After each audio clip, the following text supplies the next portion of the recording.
So guys ఈ ఆలయానికి సంబంధించి ప్రస్తుతం మనతో పాటు మరిన్ని విషయాలు తెలియపరచడానికి ఈ ఆలయ పూజారి ఉన్నారు. ఒకసారి ఆయనతో మాట్లాడదాం. సార్ నమస్తే అండి. నమస్తే. అసలు నిజంగా మనందరం కూడా అదృష్టవంతులు అని చెప్పుకోవచ్చా ఇప్పుడు ఆ జరిగిన సిచ్యువేషన్ బట్టి? చాలా చాలా అదృష్టవంతులమండి. హ్మ్. మనకు సుమారుగా మంగళవారం రోజున రాత్రి ఈ యొక్క అద్భుతమైనటువంటి విషయము అమ్మవారు 11:30 నుండి 12 గంటల మధ్యలో సమయంలో హ్మ్. మన దేవాలయంలో సన్నిధానంలో స్వాములు అయ్యప్ప స్వాములు ఉంటారు. హ్మ్. వారు అల్పాహారము సేవించడానికి బయటికి వెళ్లారు. అంటే ఒక పూజకు వెళ్లారు. పిచ్చకెళ్ళారు. భిక్షకు కాదు, సాయంత్రం అల్పాహారము. హ్మ్. పొద్దున పూట భిక్ష, సాయంత్రం పూట అల్పాహారం. అల్పాహారం తీసుకోవడానికి వెళ్ళారు. 9:30, 10 గంటల సమయంలో వాళ్ళు పూజ ముగించుకొని అల్పాహారం సేవించి వచ్చేసరికి వెళ్ళేటప్పుడు వారు చూసారు ఏమీ లేదు. మందిరం దేవాలయం యొక్క తాళం వాళ్ళ దగ్గరనే ఉన్నది.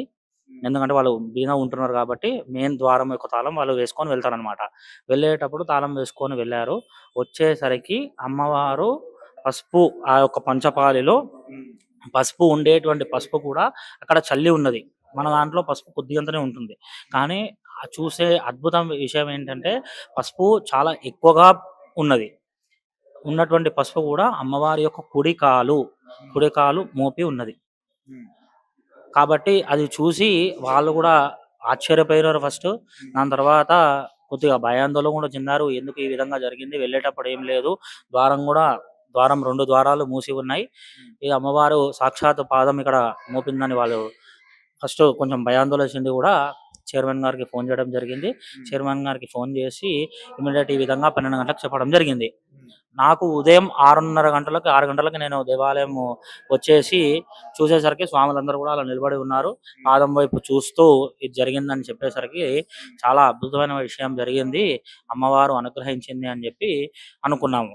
దాని తర్వాత దేవాలయం చూసి యథావిధిగా నిత్య పూజా కార్యక్రమాలు చేసుకున్న తర్వాత ఒక్కొక్కరిగా వచ్చి చూడడం జరుగుతుంది. దాని తర్వాత మనకి లాల్ దర్వాజా అమ్మవారి సింహవాణి అమ్మవారి దగ్గర భవిష్యవాణి రంగం చెప్పేటువంటి అమ్మ కూడా వచ్చి ఆమెకు కూడా అమ్మవారు నల్లపోచమ్మ తల్లి అనుగ్రహించి ఆమె కూడా ఈ విధంగా చెప్పడం జరిగింది. కొద్దిగా అత్యవసరమైనటువంటి నా వాళ్ళు భక్తులు కాపాడడానికి నేను వెళ్తున్నాను. కాబట్టి వెళ్ళేటప్పుడు ఆ విధంగా జరిగిందని ఆమె భవిష్యవాణిలో చెప్పడం జరిగింది. ఏంటి అమ్మవారు ఇక్కడి నుంచి వెళ్ళారా? లేకపోతే అంటే చాలా మంది అమ్మవారు అటు అంటే ఆ గుడి యొక్క మార్గం నుంచి ఉంది కాబట్టి బయటికి వెళ్ళినట్టుగా చాలా మంది భావిస్తున్నారు అంటున్నారు. అమ్మవారు అదే నేను చెప్తున్నాను. అమ్మవారు బయట ఎవరైనా భక్తులు అత్యవసరము భక్తులు ఉండేటువంటి ఏదన్నా చిన్న ప్రమాదంలో ఉండొచ్చు వారి భక్తులు. అమ్మవారు వాళ్ళని కాపాడడానికి వెళ్ళుండొచ్చు. రంగంలో భవిష్యవాణి చెప్పినటువంటి అమ్మ కూడా ఇదే చెప్పడం జరిగింది. హ్మ్. నేను చిన్న పిల్ల అవతారంలో ఉంటాను. నల్లపోచమ్మ తల్లిని నాకు 5 సంవత్సరాలు 9 సంవత్సరాల లోపలనే నేను చిన్న పిల్ల మాదిరిగానే ఉంటాను. ఆ భక్తుల దర్శనం ఇస్తానని చెప్పి. అందుకనే అమ్మవారు కూడా భక్తులందరికీ కూడా తమ యొక్క పాదము దర్శనం ఇవ్వాలని చెప్పి కుడి పాదము పెట్టి వెళ్ళడం జరిగింది.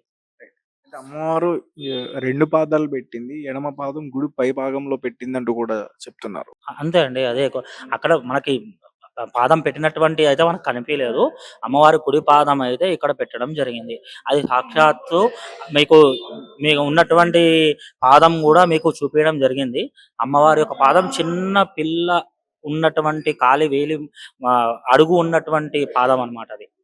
ఆ పాదం కూడా చాలా అద్భుతంగా చిన్న పిల్ల మాదిరిగా కావట్లేదు. కొద్దిగా పెద్దగా, కొద్దిగా చిన్నగా ఉంది పాదం కూడా అది. ఆ వేళ్ళు అనేటివి పెద్దగా, పాదం అనేది చిన్నగా, చాలా అద్భుతంగా అమ్మవారి యొక్క పాదం అనే మేము నమ్ముతున్నాము. గుడి వాళ్ళందరూ నమ్ముతున్నారు. ఇప్పుడు భక్తులు కూడా యథావిధిగా ఎక్కడెక్కడి నుంచో మనకి చేవెళ్ళ నుంచి నిన్నైతే కరీంనగర్ నుంచి, వరంగల్ నుంచి భక్తులు వచ్చి చూడడం జరుగుతుంది. కాబట్టి ఇంకో అద్భుతమైన విషయం ఏంటి అంటే సీసీ కెమెరాలో కూడా మనకి దాదాపు 10 నుంచి 12 కెమెరాలు ఉన్నాయి. గుడి మొత్తం ఆవరణలో 12 కెమెరాలు ఉన్నాయి. బయట 3 కెమెరాలు ఉన్నాయి. లోపట మెయిన్ ద్వారం దగ్గర గుడి దగ్గర 4 కెమెరాలు ఉన్నాయి. ఆశ్చర్య విషయం ఏంటంటే మనకి 5 కెమెరాలు ఈ అద్భుతమైనటువంటి విషయం జరిగిన తర్వాత మనకు 5 కెమెరాలు పనిచేయడం లేదు. ఇప్పటికి కూడా 5 కెమెరాలు పనిచేయడం లేదు. అంటే అమ్మవారి అనుగ్రహం ఉన్నట్టే మనం భావించాలి. అమ్మవారి కెమెరాలలో కనిపించేటువంటి అంత మనకు కనిపించదు. అమ్మవారి యొక్క రూపాన్ని చూడలేం. మనం కెమెరాలో చూసే అమ్మని చూసే అంత, అమ్మవారిని చూసే అంత మనకి శక్తి కూడా లేదు సీసీ కెమెరాలో చూసే అంత. కాబట్టి సీసీ కెమెరాలో కూడా ఒకసారి మేము స్వయంగా నేను కూడా చూడడం జరిగింది. స్వయంగా మా అధ్యక్షుల వారు, మా గుడి ప్రెసిడెంట్, ట్రెజరర్ అందరూ ఉన్నటువంటి అందరూ చూడడం జరిగింది. సీసీ కెమెరా 5 కెమెరాలు ఇప్పుడు మేము ఆశ్చర్యంగా ఉన్నాం. 2-3 రోజుల ముందు కూడా కెమెరాలు అన్ని బాగానే పనిచేస్తున్నాయి, మేము చెక్ చేసుకున్నాం, చూసాము. కానీ ఆ 4 కెమెరాలు దాదాపు పనిచేయడం లేదు. 4 కెమెరాలు అప్పటి నుంచి ఇప్పటి వరకు కూడా లేవు. అవి ఆశ్చర్య విషయం ఏంటంటే ఇప్పుడు కూడా లేవు. ఇప్పుడు కూడా యాక్సెసిబిలిటీ లేదు దానికి. మిగతా కెమెరాలు వర్క్ చేస్తున్నాయి. బయట కెమెరాలు 3 వర్క్ చేస్తున్నాయి. లోపల ఉన్నటువంటి 5 కెమెరాలు వర్క్ చేస్తున్నాయి. ఈ 4 కెమెరాలు మరి ఆ అద్భుతమైనటువంటి విషయానికి మరి చేంజ్ చేయాలో మరి ఏం చేయాలో చూడాల్సి వస్తుంది. అంటే సాధారణంగా అమ్మవారు ఇలాంటి విషయాలు జరుగుతున్నప్పుడు కల్లోకి వచ్చి చెప్తారు. కల్లోకి వచ్చారు ఎవరో ఒకరు భక్తులకి. అంటే ఈ అమ్మవారి విగ్రహం కూడా అలానే పెట్టబడింది అనేది కూడా నేను విన్నా.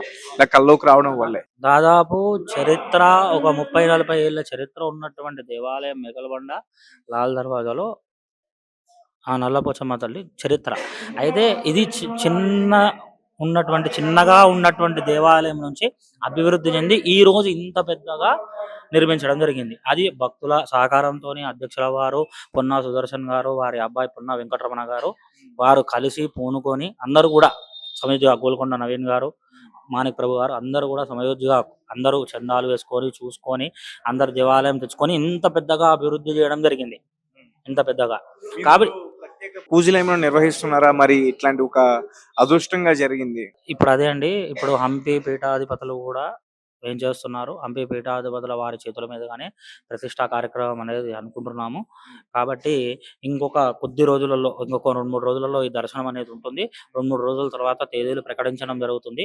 ప్రతిష్టా కార్యక్రమం అమ్మవారి పాదాలు, వెండి పాదుకలు ఆల్రెడీ రెడీ చేపించి పెట్టేశాము. రెండు అమ్మవారు మనకి ఒక్క పాదం పెట్టినా మేము 2 పాదాలు ఆ భక్తుల సందర్శనార్థమై 2 పాదాలు దర్శనం చేసుకోవాలని 2 పాదాలు పెట్టడం జరుగుతుంది.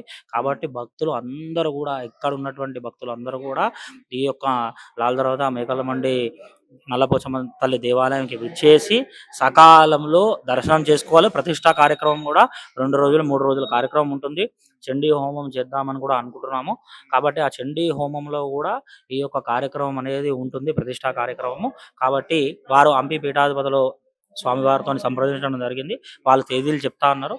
వాళ్ళ తేదీల ప్రకారము మేము ఈ యొక్క కార్యక్రమం అనేది మహావైభవంగా చేస్తాం. సార్ ఇప్పుడు బుధవారం జరిగింది కదా ఇది. మంగళవారం రోజు రాత్రి సుమారుగా 11:30 నుంచి 12 గంటల మధ్యలో సమయంలో. సార్ మీరు ఏమైనా గడియలు గాని తిథులు గాని ఏమైనా చెప్తారా? ఆ రోజు ఆ సమయం ఆ రోజు యొక్క ప్రఖ్యాత. ఆ రోజు ఉండేటువంటిది ఏకాదశి ఉంది. మంగళవారం ఏకాదశి ఆ రోజు. ఇంకొకటి ఆ రోజు మన దేవాలయంలో మంగళవారం రోజు నిత్యం కూడా మనము శ్రీచక్రానికి నిత్యం అభిషేకం చేస్తాము. శ్రీచక్రానికి మంగళవారం రోజు అభిషేకం ఉంటుంది. శుక్రవారం రోజు అమ్మవారికి మన దేవాలయంలో ఉన్నటువంటి అమ్మవారికి శుక్రవారం మహావైభవంగా పంచామృతాలతోని, పసుపు కుంకుమ విలేపలతోని అన్నిటితోని అభిషేకం ఉంటుంది ప్రతి శుక్రవారం ఉదయం 7 గంటలకు భక్తుల సందర్శనార్థమై. ఎందుకంటే భక్తులను కూడా దృష్టిలో పెట్టుకొని ఆ సమయం అనేది పెట్టడం జరిగింది 7 గంటలకి. ప్రతి మంగళవారం రోజు ఎవ్వరు వచ్చినా రాకుండా నిత్య పూజా కార్యక్రమంలో శ్రీచక్రానికి అభిషేకం చేయడం జరుగుతుంది. శ్రీచక్రానికి అభిషేకం చేసిన ఆ రోజు దాని తర్వాత రాత్రి నేను నిత్య పూజ చేసుకొని దేవాలయం క్లోజ్ చేసి వెళ్ళిన తర్వాత స్వాముల వారు అల్పాహారం వెళ్ళి వచ్చేటప్పుడు ఈ అద్భుతమైనటువంటి విషయం జరిగింది. Thank you so much. Thank you అండి. జై శ్రీమన్నారాయణ. జై శ్రీమాత్రే నమః.